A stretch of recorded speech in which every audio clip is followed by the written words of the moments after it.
Hello there and welcome to Shuttlebay 4. This time we talk about the episode Chain of Command, which is generally regarded as one of the best episodes of TNG, although not by Jonjo, but then again, he doesn't even like Captain Picard. We talk space Nazis, ferrets, and we even have a little ball tickling session. I may or may not be eating a KFC. You can tell the partner's not here, can't you?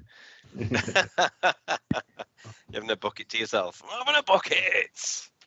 Just for the benefit of the recording, what we're watching, it is... Chain of Command. Chain of 1 and Command. 2. That's 1 and 2. What a treat. It was weird because you don't normally start episodes with the brass just rocking up and like a fucking wrecking ball and messing shit up. Like the Vice Admiral rocks up, she goes, right, we're doing this, relieving you of command, you. I'm here to relieve you of command of the Enterprise. But the thing with that is it piques your interest instantly. It's like, oh yeah, what's going on here? This must be serious, you know. And then when Jellico rocks up, he comes straight in and he's like, right, don't care how you've done it before. I want it done like this, like this, like this, like this. With no regard to how the ship's run previously or what difficulty that'll be, which I think gets Riker's back up straight away. They butt heads massively, which I quite liked, actually. Riker tends to have a bit of an easy ride, really, when you think about it. He just carries out what Picard says. Generally, he agrees with what Picard does. So for him, in that respect, it's just sort of, it's easy for him just to carry out the orders. There's not much that he disagrees with in terms of the way that the ship's run. And I love the way that Jellico uses data, because he knows that data will tell the truth, you know. And when Geordi says, oh, I can't do this, and Data goes, well, it is possible. That can be done, you know, without realising the entire shitstorm that he's just caused for Geordi. That is an attainable goal. Data's just too honest. One thing I did notice between parts 1 and 2, the Cardassians on the Enterprise, right? I don't know if it's just me or the lighting or what it is. Can I preempt what I think you're going to say? Go on. Is it that they looked pink? Yeah, thank God it wasn't just me. Because I was watching part 1 and I was like, yeah, Cardassians, perfectly grey, the way they're always supposed to be. And then when it opened up on part 2, I was like, oh, they look pink. And then I was checking the episode and I was trying to look to see whether it was the light. I mean, obviously, I doubt we're going to find anybody that says they didn't like this, because this is one of the all-time ones that are brilliant. The way the Cardassians singled out Picard, this bit was a bit incredulous. The fact that he was the only one in the entire Federation that knew about about these. I can't remember what they're called now, but he was the only one that knew enough about it to ensure that he was the one that was sent in the first place to investigate it. Yeah. What are the odds that he's the only person that knows? So I found that part of it was a little bit tenuous, but because of how good the episodes are and how well they're written, it's easy to overlook that. I found the whole interrogation thing was just brilliant, you know, and the moment that he gets the Cardassian by saying, from now on, I'll just see you as a little boy. Whenever I look at you now, I won't see a powerful Cardassian. I will see a 6-year-old boy. Be quiet. Blinded. But he did not see that coming at all. And I like the bit right at the end where he says to Troy, you know, at that point, if they'd been given 6 more hours, it would have been game over and he would have told them everything. Your point about Riker, you know, and the new captain coming in and bouldering it. I mean, anyone who's been on a ship, and it's a shame he's not here tonight, but it'd probably agree with me. That's exactly what happens. If you're going to equate this to a ship, it is almost like a submarine. We've got a hull that protects us from the dangerous environment outside. We all have to pull together. But any branch of the military is the same. When you get a new commanding officer, they come in and you might agree with me, actually, John Joe, they actively look for something to change. Yes. So, yeah, exactly. To let you know they're here. It's like I'm marking my territory, and this is going to put you out, and I don't give a shit. You're going to do it, and it just lets you know that you're going to do things that you don't like because I tell you. I was just going to say, it's maybe a bit boring compared to the military, but just because I've worked for the same organisation now since 1998, you can get it in big corporations as well, where... or worse. Yeah, you get some new person come in and they'll introduce some arbitrary rule that actually doesn't benefit anybody whatsoever. It probably causes more hassle than brings benefits. But the only reason it's done is because they can, because they are the new gaffer. And it's like, this is how we're going to do it now. To go on to your other point about, a specialty subject, I don't know how much you know about espionage or have any interest in that, but that's something that the KGB did on a regular basis during the Cold War. They'd set up if they wanted to specifically target one person, they would set up a scientific venue or pose a challenge with some reward money or pose something, knowing that they'd go there specifically to capture that one person. And there's quite a few very interesting stories about it. Particularly if they were into a certain type of woman or man. Well, it's interesting you raise this, and I'm glad you have, because spoiler alert, I think this is a great two-parter. But one thing I never really considered was that whole setup at the beginning. If I were to think about it, I probably would have thought, oh, that is a bit of a coincidence. But now you've put it that way, this was kind of not so much a honey trap, but that sort of thing. This was deliberately done to entice Picard. And now you've just kind of explained how that works and just introduced that idea into my head. I'm like, it elevates this episode even higher than it was before in my mind. Elevate! Well, it is one of the better episodes of the whole Star Trek series, I think, rather than just Next Gen. The opening teaser was so dramatic. It's a really short opening teaser, but it's like balls in your face. Everyone's favourite Admiral turns up. Everyone loves Admiral Cheyev. I thought it was really short and blunt. And it was like, wow, what's going on here? So I've watched this episode so many times, and I have grown from hating. I always hated Jellico and the character, which was kind of what his character was meant to do. But now looking at the episode, I can see originally when his interactions with Riker, for me, it actually shows how Riker is like the one that's just not accepting it. You guys have mentioned when a new commander comes aboard, anything like that, even when it's a new manager. I've worked with loads of different new managers who always come in and make a shitstorm for everyone. So from Riker's perspective, it's like, come on, mate, this is your job almost. You just follow out orders. And so I kind of found his attitude not great then. It kind of showed him up rather than showing Jellico up, because Jellico was there to do a specific job, and he was doing it the way he felt best. So I thought originally Riker comes across as really soft and undisciplined, but then later on in the episode, I think it's when two-parter starts and the relationship moves on a bit, and he becomes really churlish then, which again irritated me quite a lot. But I finally found that arc at the end for Riker when he was off duty and he was able to, he'd already been dressed down by Captain Jellico, what he thought of him, and he was able to say what he thought back of Captain Jellico. I actually thought everything he said in that was correct, Jellico was a bit of a dick and did come in and just cause a shitstorm for the sake of it. Was far too overconfident. So I thought that was a nice arc you see in it, but originally it was weird then how I used to think Jellico was the dick, but now I can see Riker as the dick as well in that. I agree with Steve. When he starts to use data, it's a really clever move, and again it just shows Jellico's there to do a specific duty. He finds the officer that he's going to be able to take around the ship and say, how many seconds does that take? How many minutes will this take? And everybody get it done, because I'm being told that what can be done. So I thought that was quite clever from Jellico as well. I've listened to you both, you and John Joe and Patches, talk about this theta band thing and how okay, it could be plausible, but I still err on to agree with Steve on this one. And it's like, come on, Picard is just too important to Starfleet as a whole to send on this mission, which actually they say throughout the episode, we've got no proof of this. We haven't sent a scouting team out to just make sure, it's there for you to go and do what you need to do.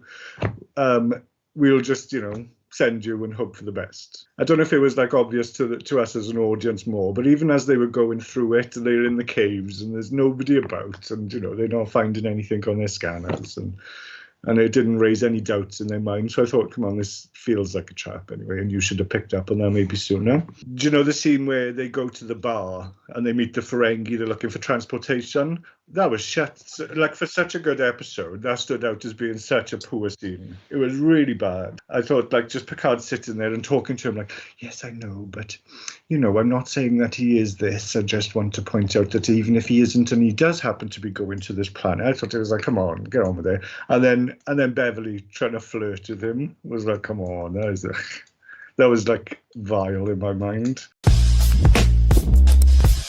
It didn't come across well on screen. And Worf just stood there in the background. It was a kind of a wasted scene. And it does, I may as well mention it now, it's not quite an homage, but it's interesting that scene was supposed to be played by Quark, and it was going to be like a crossover for Deep Space. Right. And they were going to go ahead with it, and it's actually word for word how they wrote it for Quark, but realised Deep Space Nine won't air until the next month. So we can't really have a character from the series that you haven't even seen yet in the episode. So they just changed the character. Especially considering it's set out in Deep Space Nine in the first season that it's been on the station for years. Yeah. Well, it was actually the scene was filmed on the set of the Replimat from Deep Space Nine. They then did it with such close angles that you couldn't really make that out. Because they had to change the character and everything. Otherwise, it was the set they used to film that as well. Oh, my. Worf's fear of bats. Worf always gets a good comedic something in an episode, and I thought that was quite funny. Bats. Captain Jellico announces Lieutenant Commander Troy, and I was like, fucking hell, that sounds so much better than Councillor Troy. This is Lieutenant Commander Troy. It sounded good, but I don't think it's ever said again, and it was interesting that he's the first one to say it. So yeah, he made her wear the uniform, which I think is totally fair. Another interesting fact, I guess, class is a bit of oh my, is this is the first episode we see her in uniform since Encounter at Farpoint. The first episode. Except for one episode called Future something or other, where it's a fantasy episode though, and Riker's like in the future, and you see Admiral Picard, and she's with him in her uniform. But because it's a fantasy episode, like, it doesn't quite count. So interesting. It's like season 6. Middle of season 6 before you see her in uniform again from the first episode. And then from here on, she wears it nearly every episode until the end of the series. She went from feeling it was just boobs, now I've got a brain. And she says that all the time in conventions. It's like one of her favourite things that happened is that she could start to wear uniform. Somebody said, I can't remember who said it, I didn't write it down, but somebody says at one stage, it's a trap! And I'm like, oh, come on. It's a trap. Yeah. The moment then, right at the end of the first episode, the moment you hear David Warner's voice, I'm just like, oh wow, this episode's just elevated. Even his voice and his presence is just amazing, and as an actor, and to have just him and Picard doing this classic 2 people in a room was amazing to watch. So the second episode was pretty much that. In this room, you do not ask questions. For me personally, yeah, and I don't know if you feel like this, but it's so painful to watch Picard, our favourite character, have to go through this torture and this humiliation, and him being so helpless, you know what I mean? It's not something that we see Picard ever. Even when he's taken over by the Borg, it doesn't feel like that. He doesn't get stripped naked, does he? And he did that scene. He actually insisted he filmed that scene naked. That only one scene, but there is one scene that he insisted he do it so that he could, proper do his thespian thing with David Warner. And I think he's mentioned several times as well, this is his favourite ever guest actor to play with, and he was so excited to get to play opposite him because he's like a massive fan of him as an actor as well. Data in Red, didn't it look wrong? Just looked so wrong. Oh, I hated it. Like I've seen him in Red, weirdly, I've seen him in Red in other episodes. I agree. Terrible. I've seen him in Red in other episode, and it didn't look so bad, but I think it was just because it was such a shock of, you saw Data in yellow one scene ago, next scene he's in red, and his red seemed bright compared to Jellico's, quite a lot brighter. So I was like, no, rubbed me the wrong way. I didn't like that at all. So one of the best scenes with Picard and Madred was, do you know the scene with the eggs? It's the scene where basically Picard turns the tables on him. And that is, again, everyone will say it's such an amazing scene to see these two actors oppositing each other. But it's like, you see the look of horror in Madred's face when he realizes, like, he's basically done to me what I'm trying to do to him. And I think also throughout this whole process, you see a difference in Madred going from, he's trying to get this information. which is his main aim, you know what I mean? And he's got a job to do for the Obsidian Order or whatever he works for. So he's got superiors as well. And you see the difference from the beginning to the middle to the end of him kind of understanding Picard isn't, you know, he's not going to be easy. Okay, he's tough. Okay, he's impossible. And the fact now all he wants to do is tell him to say it's 5 right instead of 4. And that's just to break him. Picard, stop it. And it's not to get the information anymore. The information doesn't matter a fuck, like he's saying. But he wants to be able to get Picard to say the opposite of what is true, just once, for his own benefit. It's just about him then. Well, I saw it this time I watched it. You see him thinking about that along the lines as well of, fuck my superiors. If it's the Obsidian Order, for instance, you know he's going to get severely, you know, punished for that. I think he did say at the very beginning when he sat down with Picard, a challenge. A challenge. Yeah, which is that was the first words, and that's when the episode just was like, yeah, here we go. Yeah, this wasn't strictly business for him. This was personal, I think. It was. I think at the beginning it was business. I do think it was because he had a job to do and they needed this information about Nemo's Cova, whatever it was called. But I think later on, that information wasn't actually necessary anymore. But he just wanted to break Picard, didn't he? He needed to do that because otherwise he'd failed in his own mission and had somebody to charge him responsible for that. So I thought that played out amazingly well. Riker's assessment of Jellico, I've mentioned, entirely justified. And then when he's leaving the room, Jellico, like, he's just like, fine. And he's like, you're welcome. And I was like, yeah, I quite like that. That's Riker being brash like he is. It was originally scripted as just a 1-part episode. And the end of the episode was going to be Picard gets saved from the Cardassians. There's going to be a big, like, battle between 2 ships. And that was going to cost a lot of money. So Michael Peeler in the end said, why don't we stretch it to a 2-part? Because the second part, we can just make this classic Captor and Captee thing where you've got these 2 amazing actors to do it with. So I thought that worked out amazingly well. And it just came down to budget mostly. It was like, we need cheap episodes. We don't need this big battle scene, please. We need like 2 people in 1 room, which is always the classic go-to if you want to save money. A battle of wits. Battle of Wit, yeah. Well, they do it in every good series gets at least one of these episodes. Like, I'm a massive Babylon 5 fan, and one of the best ever episodes of Babylon 5 is exactly this. It's one man in a room with another man, and he's being tortured for information, you know what I mean? Oh, I didn't mention as well, this also is the first mention of the Cardassians actually leaving Bajor, and again, it's the setup for Deep Space Nine, but I liked how they did that quite subtly in the beginning. And it's just kind of a mention of this is why we are now in this area. And so, again, it follows through to the Maquis and then the Deep Space Nine, and now we find the Cardassians. So, yeah. Do you think this should have made a decent film, Brush? The actors in it make a film already. You know what I mean? Yeah. You've got, Patrick Stewart, you've got Ronnie Cox, and you've got David Warner. That is a feature film. That's powerhouse. Yeah, it is absolutely. Yeah, I agree. A minute ago, Patches was positioned above me beneath me on my screen, and when you reached up, it looked like you were like tickling my balls. Patches is above me, so I'm tickling Patches' balls now. Go on, give us a tickle.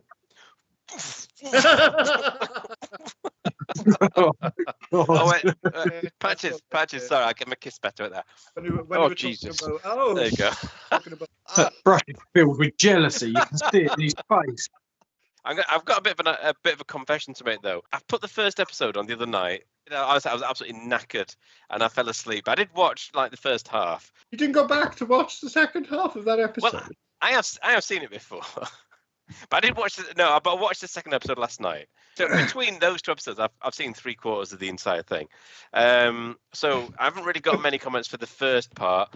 But I do like, everybody else has said the same thing. I love the introduction because it's so dramatic. And the truth is, you don't know what's happening. The initial assumption is Picard's done something wrong. And then you realise. I would never think Picard did anything wrong. Oh, no. It was shock. And you're right there. I didn't pick up on that. They don't let you know what's going on for quite a while into the episode, do they? Because it's like, Jellico even says the Enterprise is mine. The Enterprise is mine now. And if they'd have used anyone but Ronnie Cox, and he is a big star, the fact that they used him, you think, is this a permanent change? Is this really happening? If they'd Yeah, used I some understand. kind of... Yeah, you're right, because he's such a big, name, really. Particularly, got to remember when this came out, RoboCop wasn't that old. It's RoboCop and Total Total Recall, Recall. yeah. Total and Recall, Beverly yeah, Hills obviously. Cop. Yeah. Yeah, Beverly Hills Cop. So, I mean, he's Hollywood. And I agree with what you're saying there, Dan. When he comes in, the drama is this really happening? Is Picard finished?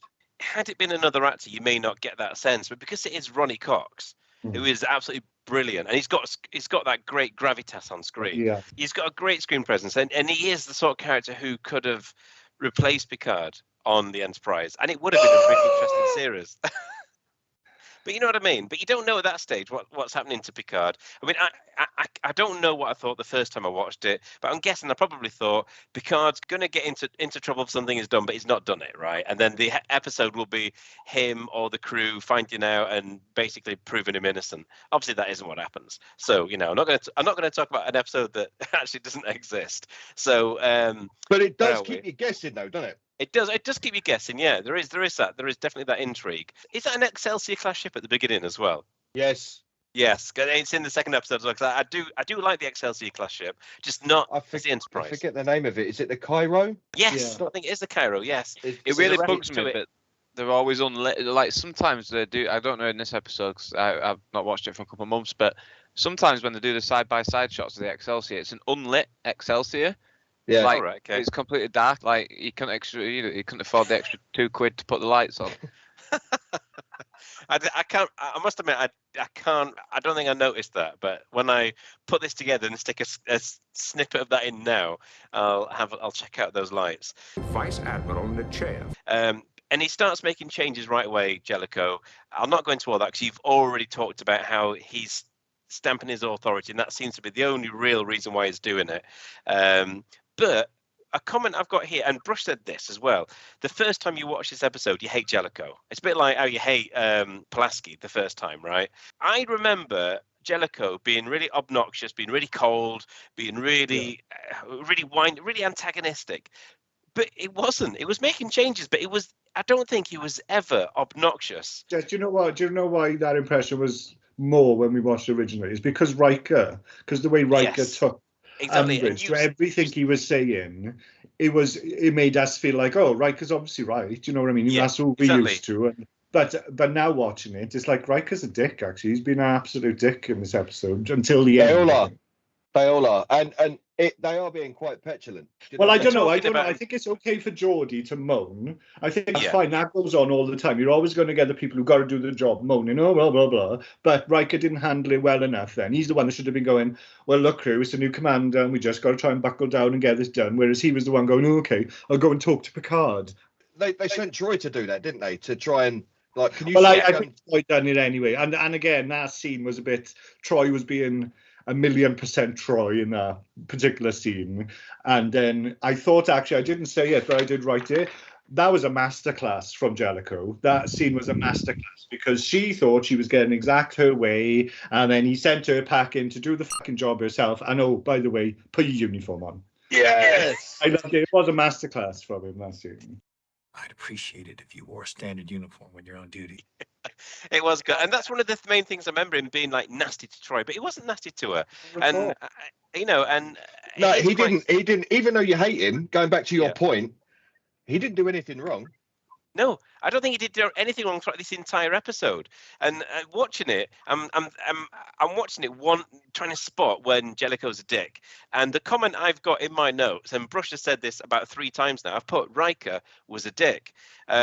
Especially when he turns around to Jellico, where they have there's that bit where you've mentioned Riker has been dismissed or whatever, and he's in his civvy clothes, in a dressing gown or whatever, reading a book. And they have that brilliant moment where he says to Jellico that he doesn't like him, and Jellico says the same to Riker. Well, it's the other way around. Jellico first, then Riker. And it's brilliant. They both get that out, and it's quite dramatic. And then he says, look, I'm not going to order you to pilot this shuttlecraft, but I'd like you to do it or whatever. And Riker goes... Riker turns around, and that's why I thought Riker in that scene, it was the only scene Riker actually comes out on top, I think, because how he describes Jellico is perfect, where I think Jellico, when he describes Riker, is a little bit overboard, like he just takes his own personal opinion. Yeah, and but I think Riker undermines it, though, because that's a really good moment. But when he turns around to Jellico and goes, ask me. I thought that was super. No, I thought that was the best part of that scene. Oh, no, I didn't like that. I thought that was the best part of that scene because that's how arrogant Jellico is. It's so fucking arrogant. He can't even ask somebody to do something. So I thought that's where Jellico. No, I thought he was being respectful. He said, "Look, I'm not going to command you to do it." And I thought I was with Jellico there. Got a difference of opinion, but I thought that was the best part of the scene. I did. I thought Riker making him ask me as a human being, like I thought that was really important. So no, I thought that was a big, not a big dick move, a big dick move. I won't order you to fly this mission. Then ask me. If I were Jellico, I'd go, oh, fuck off then. You're not going to do it. I'll just get someone who's a ship pilot to do it. And when Picard doesn't come back, then, That's typical Jellico, though, see? Arrogant. That's typical Jellico. Well, then I would also say there is a point where Jellico kind of does come across as a dick. When he's negotiating, he is far too, I don't know, like angry all the time. I guess he's used to negotiating with Cardassians because that's his background and the reason why he's been given this role. But I think there's a part in there where he just really oversteps it to the point that I'm like, right, okay, you are a liability. Okay, in this specific instance, he makes a good captain, but he would never be a great captain ever because of the way he is. He's just always abrasive, you know what I mean? But that just might be because he's not used to the crew. So what were we going to say, John Joe? At least he didn't drop, a biogenic weapon on a planet. It's pretty aggressive, but sometimes that's what you need in a leader, innit? In times of conflict. I forgive Cisco for anything. I'm sitting here and I like to think that Jellico was made admiral. I really. He is made admiral. He's in Prodigy. He's in Prodigy. Yeah. Oh, he's in Prodigy. Yeah. He's in 2 episodes of Prodigy. Yeah. I am aware of the risks. No, we won't do it. So with Jellico as well, when he talks to Geordi when they're in that shuttlecraft, it's a really good moment. It's not they're talking to him like mates, and he's been quite pally with him and genuinely really quite warm. And I thought that was a really great moment. And the more I watch this, the more I actually really, really love Jellico. There's a scene cut out. There's another scene with Geordi cut out, and it's early on actually in the episode apparently. And so it was another one where it was showing him. He's talking about like he likes football apparently or something like that, and him and Geordi have got something in common from a shipmate on a previous ship Geordi was on. And so again, there's a few things that will try and soften him up that were cut out of it. But you're right. The more I watch it, I feel exactly the same. It's like he's showing pictures of his kids to Troy, you know what I mean? And stuff like that. And but then he turns around and does his thing in his own style. That's all. Yeah, but he has got real depth, Jellico, and I just really, really liked him. And also, I do think he's got genuine class, because right at the end of the episode, when as soon as Picard comes on, he doesn't make a song and dance about handing over. Straight away, as soon as he walks on the bridge, he hands over power, whatever, Delta this, hands it over straight away, and it's done. And then when he walks off the bridge, he turns around and he just says, it was a pleasure serving with you all. And I thought that was a real classy move. It was, but did you notice he didn't look at one of them? He didn't turn around and go, it was a pleasure serving with you all, or whatever. It's been an honor serving with you. Basically looked at the carpet on a bit of the steep carpet. Oh yeah, it was a pleasure serving with you. You're talking to the fucking carpet. No, but it's got a bit of a stoop back, so maybe that was it. But he turned around, he says, it was a pleasure serving with you all, and he didn't just walk off. And I thought, do you know what? He's got class, the guy. I like him. But anyway, that's enough of Jellico. So episode 1, as you know, I fell asleep, unfortunately. And that's not knocking the episode. That was just me. I was just so knackered. Although I will admit that the handing over of command in the first episode was very, very formal. It was really like they had a room of people there. It's like, we're going to hand this over. It was really, really formal. Anyway, part 2. You've got the torture scenes, and this is proper torture. Okay, this isn't just sit him in a chair, squirt water at him or whatever. It was proper torture. They stripped Picard of his clothes, stripped him of his dignity, but more importantly, they stripped him of his identity. I'm not going to call you Picard. I'm just going to call you human. They removed his clothes. So he had nothing to. There was nothing to identify him as a person, if you know what I mean. He lost all identity. He lost his dignity. He stood there in the nude, chained to that thing, and it was shocking. Even now watching it, I know what happens. I was watching thinking, fucking hell, this is probably the darkest I've ever seen Star Trek to that point. There's kind of this is kind of analogous to like the Geneva Convention, because Picard refers to his rights. You know, he says, "Oh, I want." He says he wants independent representation. This is harking back to, you know, torture. You've got it's Madred, isn't it? The Cardassian. Well, he gives him misinformation. He says the Enterprise, I think, is destroyed. Everyone's been killed. I've already said that he removes all his clothes and everything. And this is all like just 100% mind games. It's all about power play. All about power play. Well, he also uses, the big one he uses as well is, oh, okay, I'll finish with you, then I'll go and use the woman. I'll go and use the because woman, he still thinks he's got, like, Beverly. Well, he also says he's killed Worf, doesn't he? But yes, he says he's killed Worf, and he says, I'll use Beverly. You know, maybe I'll get more information out of her. We will get what we need from the human female. It's a professional mind job, isn't it? It's a professional mind job. Yeah. This isn't some grunt going in there with a bit of muscle. This is someone who's studied, you know, the psychology of torture, and that's what makes it so scary. Because it's not like, tell me where the whatever, you know what I mean? It's all complete power games, all mind games. And even when his child comes in and he talks to his kid and he says, "Oh, humans don't feel the same sort of love that we feel for our young," which is brilliant because again, it's propagating. I don't mean propagating racism is brilliant, but I mean it's a brilliant insight as to how that sort of thing is propagated, telling you know, the younger generation that they're different to us, you know, separating them. In that scene where he does that, we get to see how similar we are to Cardassians. Because up to this point, I don't think we've ever seen a Cardassian showing, you know, with a child and interacting with them, the same that we would with our kids, you know. And I do get the impression that, unless Madred's lying about his love of antiquities and that, and it didn't come across that he was, but that might just because David Warner is so fucking awesome. I reckon that him and Picard, in a different set of circumstances, would actually be really good mates, you know. There is that sense of that sense that they are on equal standing.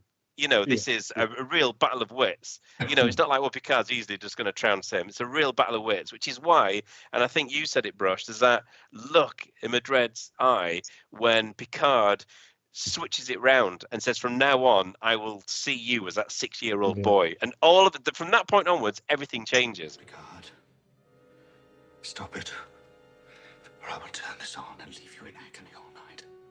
Ah, you called me Picard. Because everything just gets switched around, and it's absolutely amazing. But those scenes are just absolutely amazing. David Warner, an absolutely superb actor. I mean, you said it, Patches. You've got Patrick Stewart, you've got Ronnie Cox, and you've got David Warner in this. Straight away, you've got 3 big names that would carry a film, right?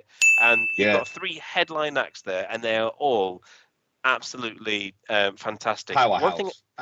Powerhouse. Absolutely brilliant. One thing I did notice, and I'm not sure if I know Dee keeps jumping in and jumping out. I'm not sure if she's in, but I know I can see Jed's on. David Warner's from Manchester originally, right? And I googled where is David Warner from, because there's one bit where he's talking about the eggs, and he's on about when he was a kid. He said, he didn't say I ate it. He says I ate it, and I thought that guy is from up north somewhere. And I googled it, and he is from Manchester. But there was that one bit where I thought his northernness came through there. I found 3 eggs in it. It was like finding treasure. I cracked one open on the spot and ate it. It's a couple of northerners in that room, isn't there? There is because Patrick Stewart is a Yorkshireman. He's a Yorkshireman, yeah. With regards to Patrick Stewart, you put him in a scene like that where he's just acting, you know, give him a room with either one person or just on his own because of his theatre background, and he's just always going to get good scenes. I wasn't a big fan of his. I can understand as well, but and the singing when he starts singing in French. Yeah. That was a bit much. Why do Cardassians have such awkwardly shaped screens? Why? They never have a square screen or a rectangular screen. It's always like some weird shape that's really just not very practical. Why? And I've also got a comment here that, and I know everybody on this session probably disagrees with me, but I thought Data looked amazing in red. Honestly, I thought it really, really suited that. Get out. And I think that's all I've got. I don't think I've got anything else to say about the episode. Brilliant 2-parter. Absolutely loved it. Data looked great in red. The Kardashians looked bizarre when they were pink on the Enterprise, but other than that, you know, absolutely smashed it. I'll come straight in after that. I've got no written notes at all, and I know I've been jumping in on everyone's commentary, but it's because I've got no notes and they're just kind of sparking my mind. I think it's noteworthy that there's 2 English actors in that room, and it's an American show, but they've got this thing in America that a true villain is an Englishman. David Werner, he does appear throughout Star Trek. He's in the films. He's in 2 consecutive films, 5 and 6. But he's a very sci-fi actor. Tron was another one of his, where it was a very visual, very stylistic thing. Users wrote us. A user even wrote you. Yeah. And the fact that they picked these 2 English actors, powerhouse performances to put in that room, I think that's noteworthy, and I quite enjoyed that. One thing that I did notice when Riker and Jellico are walking through the corridors of the Enterprise at the same time, they've got the same kind of walk. You know what I mean? There is a scene where Jellico comes out of the ready room and Data says, "Captain on the bridge." And I thought that was a nice touch, because he said he liked a certain formality on the bridge. Captain on the bridge. Yeah. And as he's walking, his head's on the tilt. Yeah. And he's doing the Riker head. And I was like, oh my God, how close are these 2 guys? Do you know what I mean? And he doesn't say engage, he says execute. And I'm like, oh, he's got his own word. This is a big deal. Do you know what I mean? Well, he also, because they tried to do that specifically to show him opposite to Picard, so he also, rather than says make it so, he's like, get it done. Get it done. Get it done. Get it done.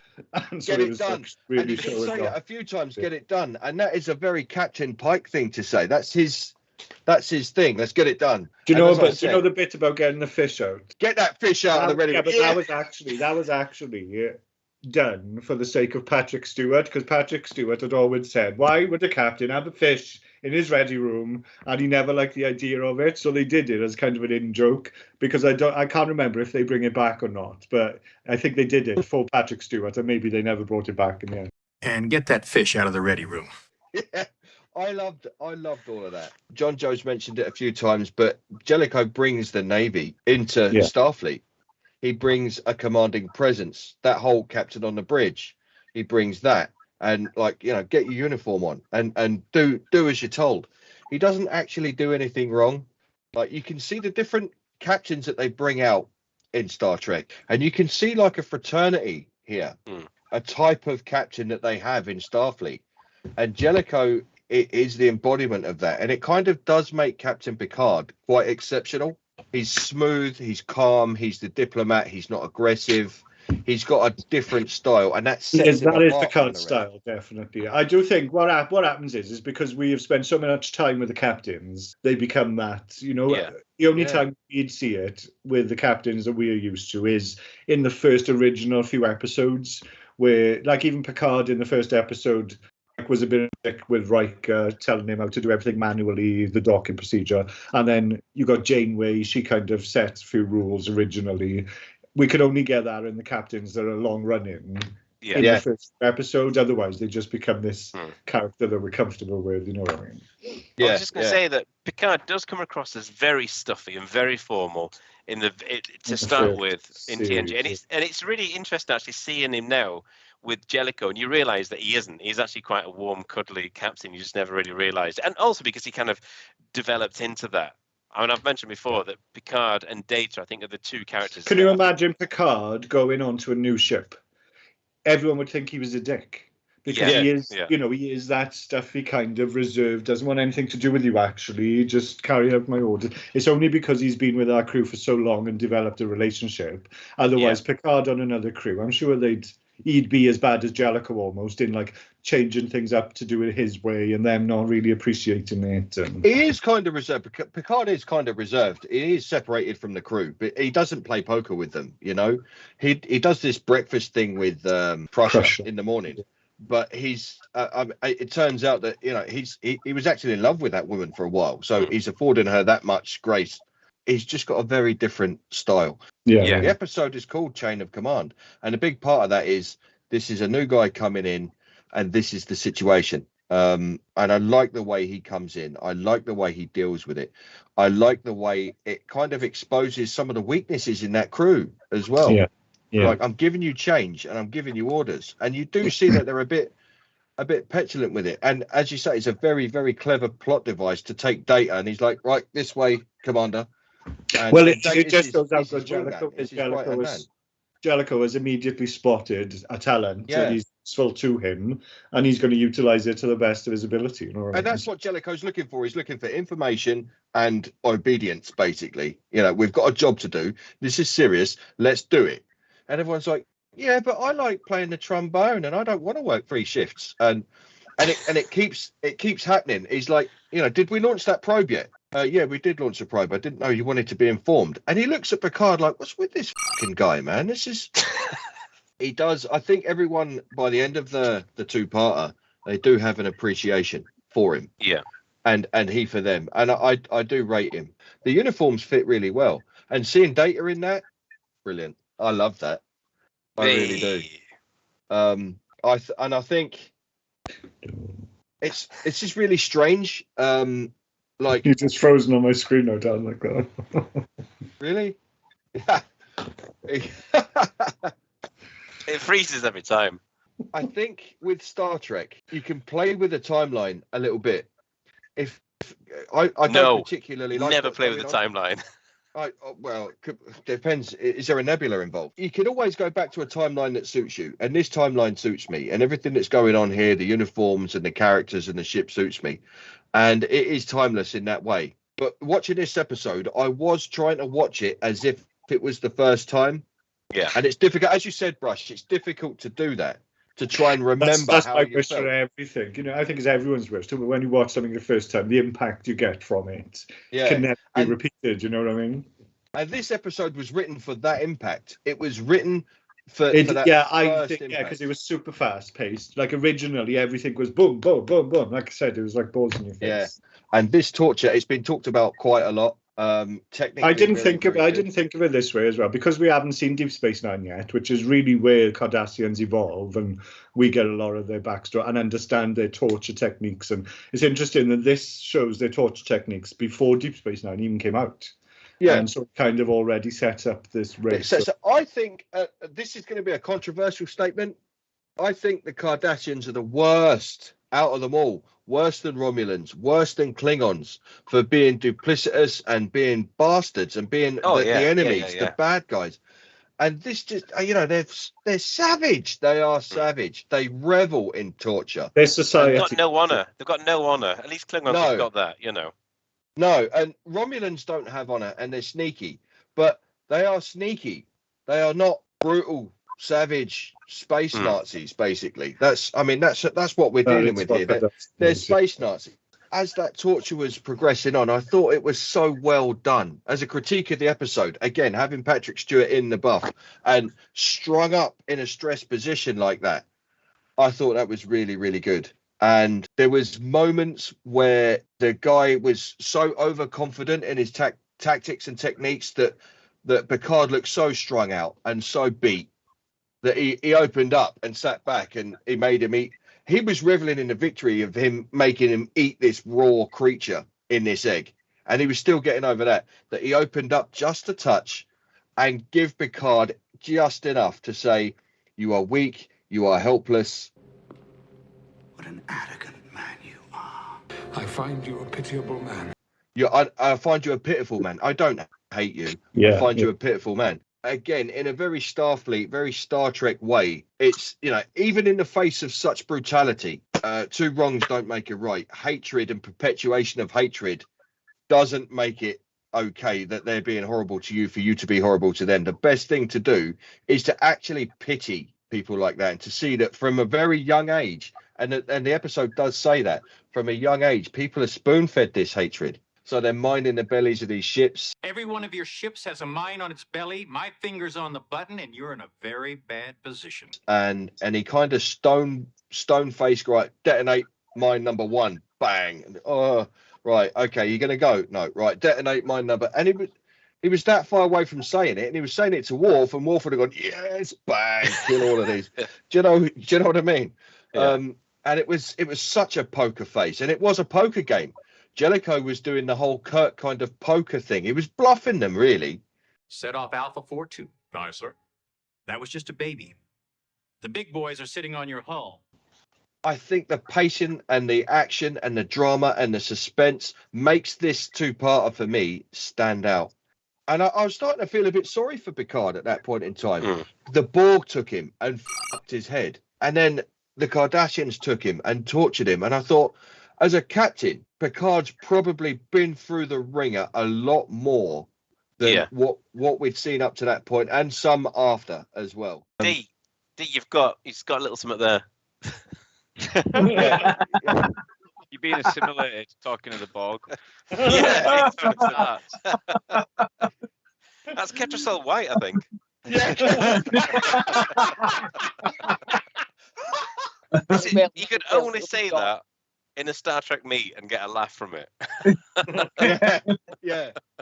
I was just about to say, by the way, you know, you're about Picard at the end where he speaks to Troy. Ignore the episodes that come after it. It feels at that point that Picard is a changed man. It feels like from this point onwards, he'll never be the same as he was before.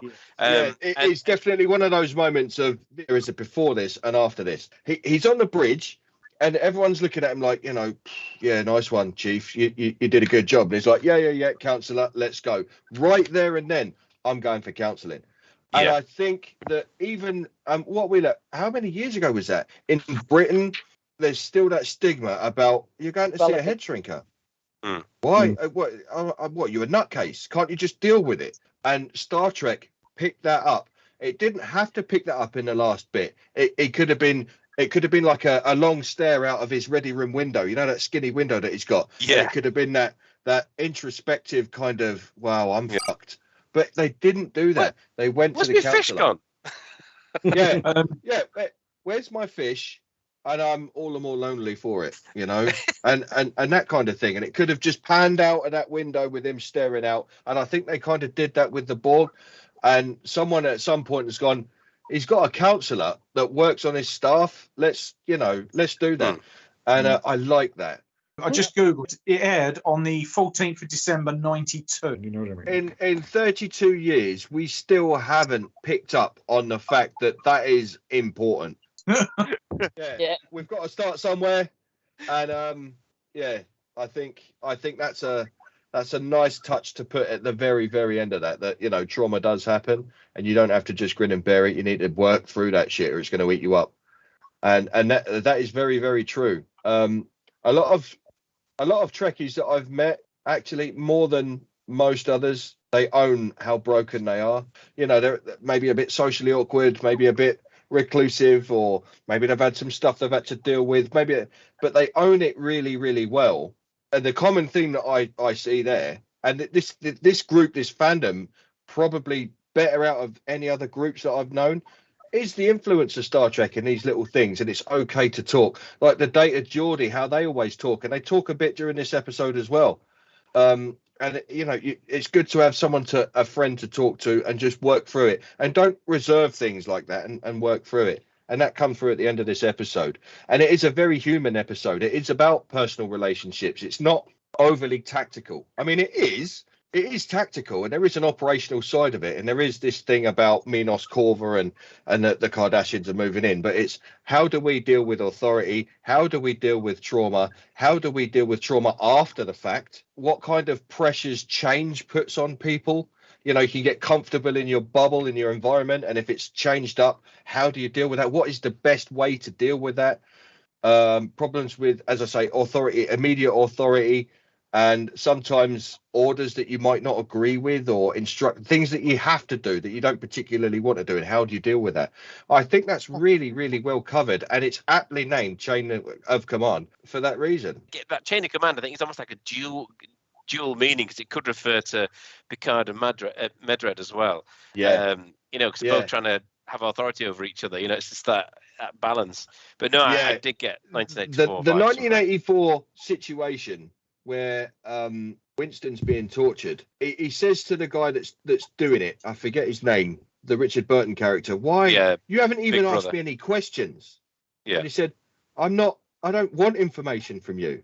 I want to break you. And it's not until, how many fingers do you see, Winston? And that 4 lights and 5 lights is, do you really believe that there's 4 fingers? And at the end of that situation in room 101 where he's tortured, he's like, how many fingers do you see? And Winston goes, I don't know. And he's like, that's the right answer. For me, I love that book. I quite like the film. It's a very stylistic film. You've got John Hurt and you've got Richard Burton.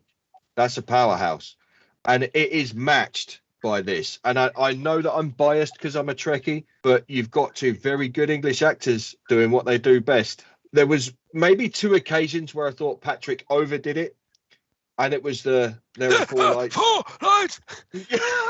Yeah.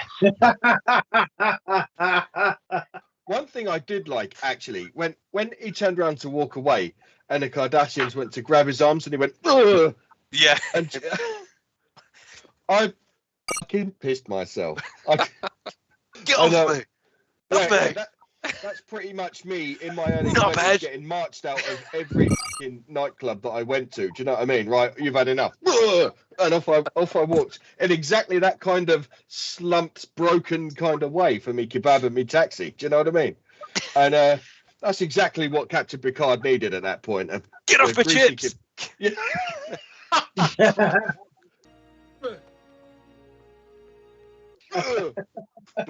And yeah, I did laugh at that. But, I think the episode could have been made better. To be honest with you, I think you should have had Avery Brooks come in instead of Captain Jellico. Go, well, Picard, he killed my wife. We'll just leave him behind, and then that's how the episode ends. That's how part 1 ends. John, have you got any comments then on Chain of Command then, John Joe? Well, I have watched the wrong episode, and that's my bad. But I have watched it recently. I don't know. I used to really like it. Yeah. But the more I've watched it, the less I like it, and I don't know why. I can't really explain that view. Yeah. It's just move on then. It might be because it was made for an initial impact. It's like the first time you watch it and all of that suspense is played out, and the second time when you kind of know, like a magic trick, when you know how it's done, you're like, Yeah, and I suppose it's just a bit. Picard's little bit at the end always annoyed me as well. I'm really glad you brought that up, Dan, because everyone was like, "His acting's amazing," and for the most part, it is. But there was no that last bit is terrible. Yeah, he does it. Picard's always been one of my least favourite captains, to be honest with you. What? Yeah. Whoa! Step back, Dongo. Step back, man. He's too formal. He's probably one of my least favourite. Of captains, and maybe that is a captain's ranked. Maybe that's a discussion point at some point. Oh, yeah. Very contentious. I always think that this episode could have probably been done into one episode, especially watching it over and over again. There's so much filler in there that I'm a bit like, oh yeah, okay, next. But I don't know if that's because I say filler. I'm talking about the whole like Nebula scene and the delay, and then Riker having a strop and all that stuff. It's called suspense, John Joe. Yeah, it wasn't very suspenseful, especially when you know what's going to happen the 10th time you've watched it. But yeah, I don't know. I think it's because I've watched Next Generation a lot recently, having to rewatch it. I did a full watch through, and then the missus was like, "Oh, I'd like to join in," so I watched it all again. Yeah. So I don't know, it's a good episode. I actually quite like Jellico quite a lot. Yeah, yeah.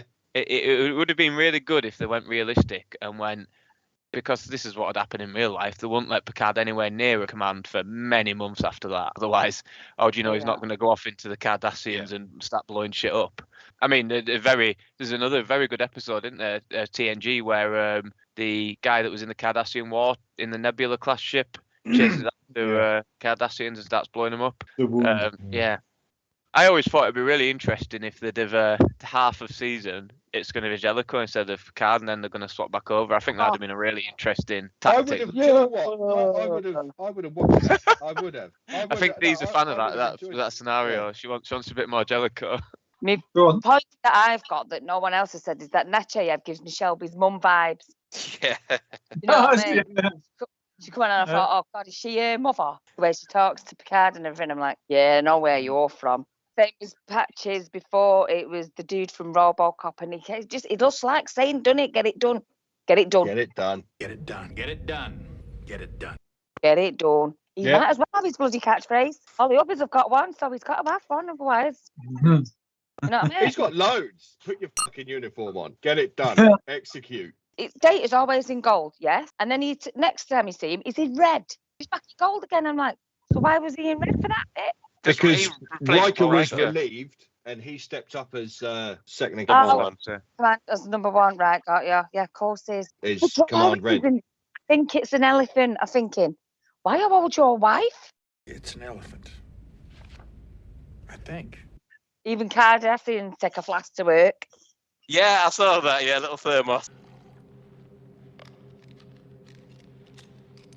What was the point of the little girl that fed it in the bowl? They called it something else. It was meant to be some alien creature, but it was just a ferret, wasn't it? Was it a ferret? There's a lot of northern people on here if we started talking about ferrets now. But yeah, that was just her pet, wasn't it? But that's what I mean. Was she brought in to try and make us think he was a bit more, endearing? Yes. A bit more. Yes, a bit more human. Yeah. Him. But I just thought it seemed a bit. Why are we making him out to be this cold, heartless, calculated, torturous bully that's breaking the rules? And then come in, darling, come and look at Daddy's pet. Come and look what Daddy's doing at work today. That's what made it interesting, though. The fact, and that's the scary thing. The fact that monsters and bastards do have families. It's true. It's dangerous to think of people like Hitler as a monster because it removes them from the rest of humanity. It's important to remember that there are millions of people on this planet, 6 billion people, and any one of us could be capable of great evil, and by just referring to it as a monster and trying to box them out of the rest of humanity, it's almost excusing it to an extent. Monsters, they're not caged off. They don't live on Monster Island. They live amongst us. They work in the same places we do, pastimes and hobbies and all that lot. Yeah, they're among us. And to think of them as someone that's capable of brutally torturing someone or hurting them in some way for their own gratification, to think of them as obvious to spot. Because, they won't have any friends, they won't have any kids, they'll live miles away in a cave somewhere. That's not true. Some of you may already pick this up, but I find it really difficult to make notes. Some of you have got really detailed notes, you've got really good points. I find it really difficult because I sit there and I start watching the episode and I watch the episode.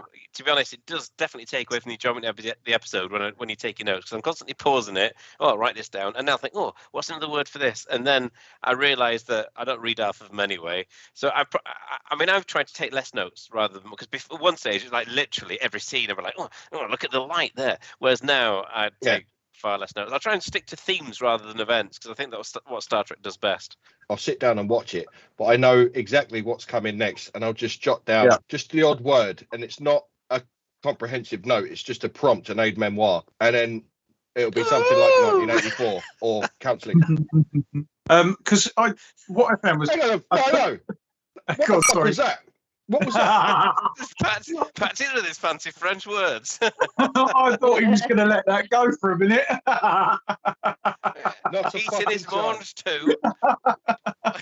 Wearing his bonnet de douche. Champs-Élysées, as the French say.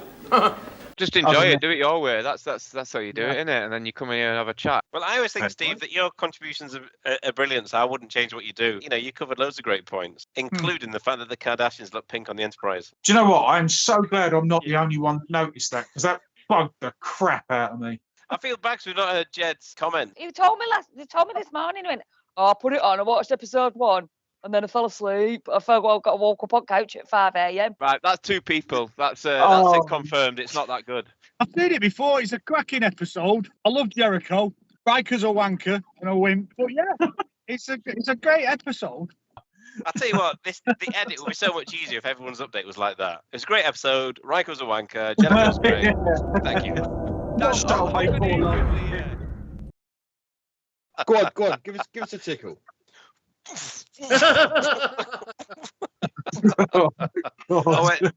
Patches. Sorry, I get my kiss better at that. Jesus! There you go. Where are the Cardassians? In the nebula. It's always the nebula. It's always a nebula.